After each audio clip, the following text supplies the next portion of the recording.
This is your meteorologist, Alyssa Sweeney. And as you can see today, we had an overcast in the morning, cleared up though. The skies around 2 o'clock became very sunny, and it reached a high of 85 actually, and the National Weather Service called for 77. So taking a look at the satellite coverage of the country, you can see right now the clear skies over the eastern United States will keep the summertime temperatures in our area through the weekend before this cold front pushes through Delmarva. Currently, the front actually caused some flash flooding today in Dallas and Oklahoma City, where many of the interstates actually were under several inches of water. And the last week, you may have heard about the tornado outbreak in the southeastern part of the United States. The first prominent tornado to strike was the tornado that occurred in Mayflower, Arkansas, Sunday the 27th, which was 3 years to the day of the major outbreak in Tuscaloosa, Alabama. This tornado was rated an EF4 with winds estimated anywhere between 180 and 190 miles an hour. It was on the ground for 41.3 miles, and a path that long is extremely rare for a tornado of any size. So over here we see the before pictures of what used to be, and then we see the after pictures. Now, that tornado plowed right through that area, leaving a few homes untouched, but for the most part, it just plowed right through. And then on Monday, another outbreak occurred a little bit further east in Mississippi and Alabama. The tornadoes in Mississippi were more well known. Another EF4 touchdown in Louisville, Mississippi. Just if you look right here, you can see the dual pole radar, which it's used to tell if there's any debris in the air, which obviously signifies a tornado. This right here shows that debris was picked up on radar to be up to 5 miles in the air. And you can see this other one right here. This is what it looks like on the surface. Whenever they see a blue dot or a dark blue dot around surrounded by red, yellows, or oranges, that obviously means a tornado is on the ground because the debris are suspended in the air. So that door that you see was actually picked up somewhere and was dropped off at Mississippi State University and was found in one of the dorm areas. That goes to show that the tornado was so strong it picked up that debris, traveled so far, and just dropped it off right there, which is pretty incredible. And not only did the storm cause tornadoes in the southeast, it also caused extreme flooding, which we'll hit on later.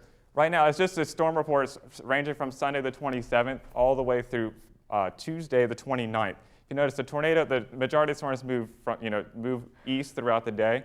And just something, there's a tornado that passed through the radar station in Brandon, Missouri. So as it was passing over the area, they calibrate the radar systems so they don't scan within 10 miles of the site. That way they don't pick up on trees or any infrastructure within the area. So for the brief time the tornado was in the immediate area, it actually went off the radar. So like I was saying, not only did the storm touch off tornadoes, it also caused extreme flooding. But the flooding didn't kill anyone like the tornadoes did in the southeast. There was a total of 33 fatalities. Again, the majority of them were from that Mayflower tornado in Arkansas. So finally, the flooding. In Pensacola, Florida, a one-day total of 19.5 inches. And they're the bottom two pictures. You just give you some scale about how much water they had. It's just they received so much rain in so little time that the cars were pretty much covered. And then Alyssa will tell you about the flooding here more locally in Baltimore. So in Baltimore, as you can see, a child and the mother in the kayak with some very cute dogs were actually kayaking through their neighborhood. This goes to show that the water was deep enough to sweep anyone off their feet, which is very dangerous, and had a lot of property damage, ruined a lot of homes, very expensive and costly. So bringing the weather back closer to home in a second. Right now you can see just a little, it's the satellite view of the southeast. Right now, as it's the beginning of the burn season, they actually burn off the fields to have a quicker turnaround time for them to be able to plant. And just a small fact, Tuesday in Mississippi, this image was captured. It was what they call a fire NATO.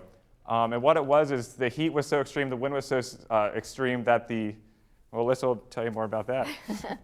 So the fire tornado, it was so strong that the fire actually twisted up, and you can see it reached the sky's limit. So that's a pretty scary image of a tornado, let alone a fire tornado. So now we're bringing the weather back closer to home. You can see the high pressure that's situated right now over the southeast coast, like I said earlier, will be with us through the weekend. And the circulation around the high, with it being clockwise, will bring in the southerly flow, which will allow for temperatures to soar 80s, mid-80s throughout the weekend. However, the humidity will increase, so it'll get a little bit of summertime feel to finish out the semester here in Salisbury. So our 36-hour outlook, we have 62 and clear tonight. Tomorrow it's going to be sunny, warm, 82, hopefully not as humid as it was today. And then tomorrow night, some clouds, 64. So far we are good with no precipitation, which is a great setup for a great weekend.